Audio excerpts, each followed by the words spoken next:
Bom dia, pessoal! Meu nome é Nathalie e bem-vindos a mais um vídeo de desaparecimentos. No vídeo de hoje, a gente vai falar sobre o Richard Hoagland. Como sempre, antes de começar, eu vou pedir pra você se inscrever no canal, ok? Se inscreve. E também eu tenho que dizer quais são os gatilhos do vídeo de hoje, que não é tão pesado assim, mas pode ser bem triste. Pra muita gente, bem triste. Então a gente vai falar sobre abandono, fraude, dificuldades financeiras e abuso de drogas. Vamos lá então? Tudo acontece no ano de 1993. Linda Eisler e Richard Hoagland viviam em Indiana, nos Estados Unidos. O casal tinha 2 filhos, Matthew, de 9 anos, e Douglas, de 6 anos de idade. Linda já era a segunda esposa do Richard e ele trabalhava com apólices de seguro. E graças a esse emprego dele, a família tinha uma vida muito confortável. Ele ganhava bem, ele tinha uma casa bem grande. A Linda também trabalhava, ele ganhava bem, ele tinha uma casa grande, um barco, ele adorava levar a família em viagens, principalmente lagos e praias. Ele adorava praia. Linda amava muito. Ela dizia que o Richard era uma dessas pessoas que nunca está cansada, nunca se cansa de nada. Era super otimista, era um cara que queria sempre ter certeza de que todo mundo estava se divertindo, sabe? E bom, a nossa história realmente começa no dia 10 de fevereiro de 1993, quando no fim de um dia de trabalho, o Richard começou a se sentir meio mal. Por volta das 4h45 da tarde, ele telefonou para Linda e disse que estava pensando em ir para o hospital. Ela se ofereceu para dar carona para ele, ficou bem preocupada, mas ele disse que ia demorar muito para ela sair do trabalho e ir buscar ele no trabalho dele, para os dois irem para o hospital. Então, ele disse que ele mesmo ia dirigir até o hospital, porque era uma emergência, ele precisava chegar o mais rápido possível. E foi uma conversa muito rápida, de acordo com ela no telefone, parecia ser bem urgente, e ele desligou o telefone na cara dela e só disse ele mesmo ia dirigir, era uma emergência, e desligou. Bom, a Linda decidiu continuar com o seu dia, ela buscou o Douglas na creche, mas quando chegou em casa, o marido ainda não tinha dado notícias e o Matthew estava sozinho em casa. Matthew, de 9 anos, disse que o pai o buscou na escola, mas o deixou em casa e foi embora. O que deixou a Linda ainda mais preocupada, porque já estava anoitecendo e o Richard não tinha dado notícias. Ela telefonou para todos os hospitais da cidade, clínicas gerais, todos os lugares que ela conseguia imaginar que ele poderia ter parado por causa de alguma emergência médica, mas o Richard não tinha dado entrada em nenhum desses lugares. Mais algumas horas se passaram e ele finalmente telefonou para casa, mas essa ligação só piorou ainda mais a situação. Ele disse: "Eu não posso mais viver desse jeito. Você vai ficar melhor sem mim." E desligou. A Linda já estava pensando em ligar para a polícia, para a família do Richard. Tinha alguma coisa muito errada, obviamente, mas aí ele telefonou mais uma vez. Ele disse: "Eu não quero ir para a prisão. Não posso fazer isso. Nunca mais eu vou voltar." E desligou de novo. Todas essas ligações foram incrivelmente rápidas, não deu tempo dela perguntar onde ele estava, falar qualquer coisa, tentar consolá-lo, pedir que ele voltasse pra casa, não dava tempo, ele só falava o que tinha pra falar e desligava. E eu não consigo imaginar a preocupação dela naquele momento, porque a primeira coisa que a gente pensa, infelizmente, né? A primeira coisa que a gente pensa quando uma pessoa fala essas palavras pra gente é em suicídio, e ela tava muito preocupada que o marido dela poderia estar pensando em suicídio. Após mais uma ligação igualmente assustadora, ela dirigiu até a delegacia, fez o boletim de ocorrência. Os policiais conseguiram entrar em contato com a companhia telefônica para rastrear as ligações do Richard. E aí fica tudo ainda mais confuso. Por quê? A primeira ligação veio da Flórida, nos Estados Unidos. Outro estado, não é o estado onde eles moram. A segunda veio de Aruba. E a terceira veio da Venezuela. O cara telefonou da Venezuela em questão de horas. Isso não faz o menor sentido. Como é que em questão de horas ele estava na Venezuela? Policiais logo começaram uma operação internacional, mesmo sem fazer ideia do que estava acontecendo, né? Procurar pelo Richard. Mais estranho ainda foi que quando eles reviraram a casa da família e todos os objetos pessoais do Richard, eles perceberam que tava tudo lá. Tava tudo lá, o passaporte, documentos, tava tudo ainda em casa. Se ele saiu do país, provavelmente foi com documentos falsos, o que é bom porque ele poderia ser procurado por fraude, é mais um motivo para ele ser procurado pela polícia por usar documentos falsos, mas é ruim porque se ele está usando um nome falso, então eles não estão mais procurando por Richard Hoagland.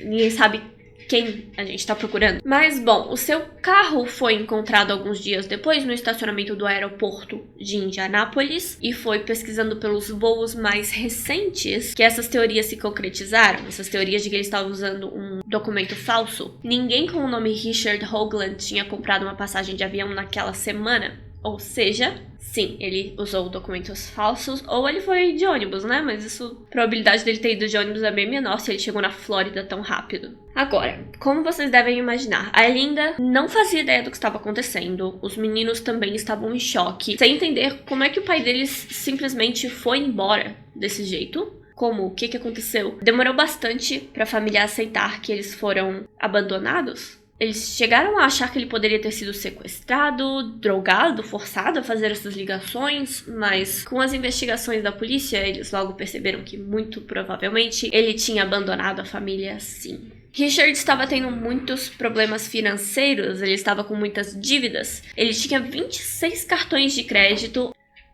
26 cartões de crédito e tinha até falsificado a assinatura da Linda para conseguir um empréstimo no banco recentemente. E isso tudo foi pesado, né? Ele não só foi embora, porque uma coisa é você lidar com a dor do seu pai, do seu marido te abandonar sem explicação, mas não foi só isso, ele deixou todas essas dívidas para Linda. Ela tinha que pagar agora todas essas dívidas que ele criou no nome da família, no nome dela. Ela perdeu a sua casa.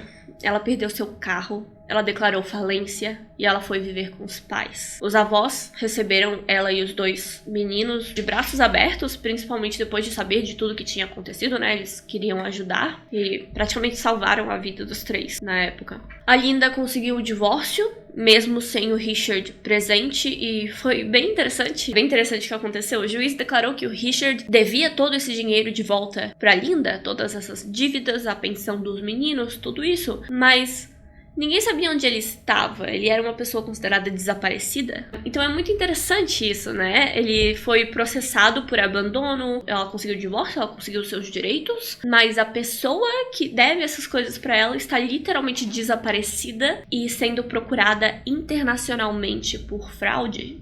Então ela não tem garantia nenhuma de que vai conseguir esse dinheiro. Bom, mais ou menos 4 meses depois do sumiço do Richard, Matthew e Douglas receberam cartões de feliz aniversário com $50 em cada um, ambos assinados com amor, papai.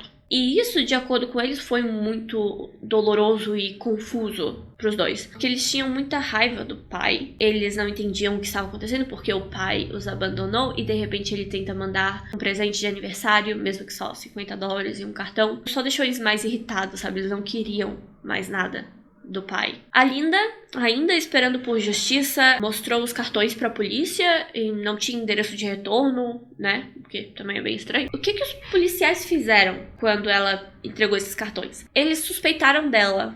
Eles criaram essa teoria de que a Linda poderia ter matado o marido ou planejado o sumiço dele e agora estava ajudando ele a manter contato com os filhos, ou simplesmente fingindo que ele ainda estava vivo por aí, criando esses cartões de aniversário pros filhos. Que é bem triste, né? Mas não é a verdade, tá? A Linda não tinha nenhuma evidência de que ela estava envolvida na história, mas eles a investigaram bastante. Na verdade, o pai da Linda chegou a encontrar um gravador no telefone na casa deles. Ou seja, a polícia estava tentando ouvir as ligações, a família tentando ver se o Richard estava se comunicando com a Linda de alguma maneira, mas eles não conseguiram nada com isso. A Linda, na mesma época, começou a imaginar que o ex-marido poderia ser traficante. Ela estava assim, sabe, ela procurava todos os motivos. Por que esse homem abandonou a família? Por que esse homem teve que ir embora? Como é que ele foi parar na Venezuela?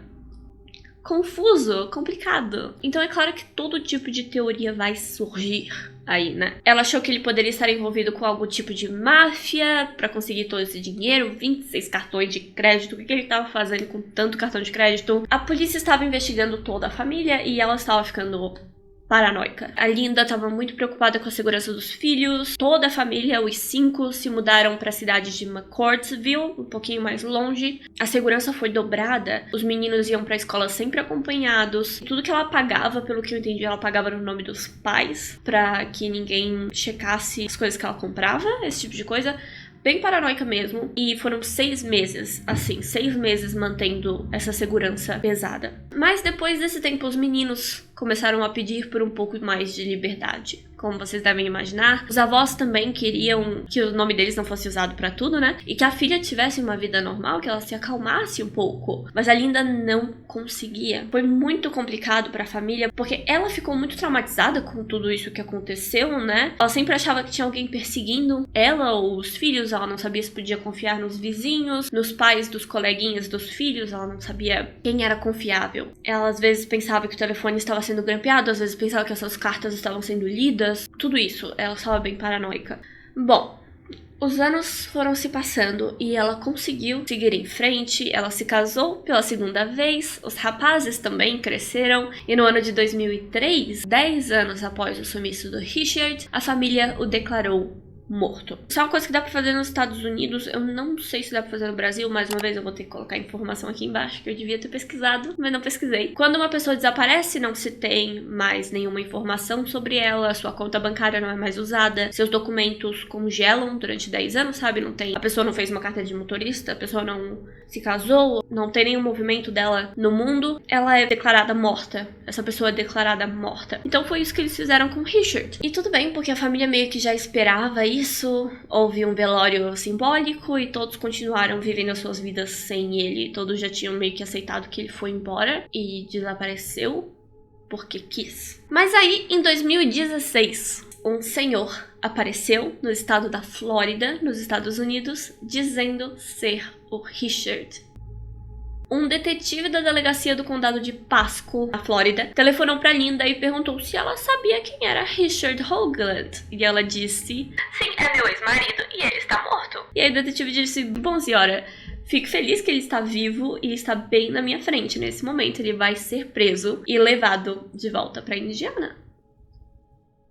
Pois é, 23 anos depois de abandonar a família, ir para outro país e desaparecer da face da terra, ele retornou como se não fosse nada. Richard confessou que estava vivendo sob a identidade de Terry Zimanski, eu acho que é assim que fala, Terry Zimanski. Richard, na verdade, qual é a história, né? Ele fugiu pra Flórida em 93 e alugou um quarto de um senhor, cujo filho tinha falecido 2 anos antes. O filho se chamava Terry Zimanski. Ele não contou como atravessou os estados. Ele foi de Indiana para Flórida sem seus documentos, mas foi na Flórida que ele decidiu roubar as informações do Terry, fazer novos documentos com a sua foto e o nome dele e ter uma vida nova. E foi bem mais fácil do que ele imaginava, porque ele usou a certidão de óbito do cara, conseguiu a certidão de nascimento do cara, e aí ele fez um teste de motorista usando a certidão de nascimento do cara e fez uma carteira de motorista.